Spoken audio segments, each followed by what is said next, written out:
মানবতাবিরোধী অপরাধ মামলায় শেখ হাসিনা সহ ৩ আসামির বিরুদ্ধে যুক্তিতর্ক উপস্থাপন শুরু আজ।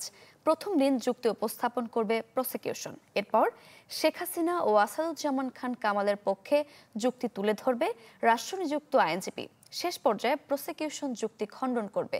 কয়েকদিনের এই শুনানি শেষ হলেই মামলাটি রায়ের পর্যায়ে যাবে। যুক্তিতর্ক সরাসরি সম্প্রচার করা হবে প্রসিকিউশনের ফেসবুক পেজ ও বাংলাদেশ টেলিভিশনে।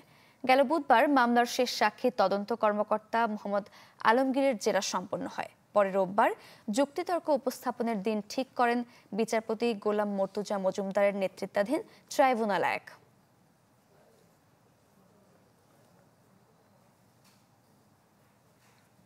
এটি হলো ট্রাইব্যুনালে একটি মামলার সর্বশেষ ধাপ। আইন অনুযায়ী প্রথমে যুক্তিতর্ক উপস্থাপন করবে প্রসিকিউশন, তারপরে ডিফেন্স, তারপরে এই যুক্তিতর্ক রিপ্লাই দিবে আবার প্রসিকিউশন। যুক্তিতর্ক উপস্থাপন শেষে মামলাটি রায়ের জন্য অপেক্ষমান রাখা হবে। Furniture just smarter, JMG furniture.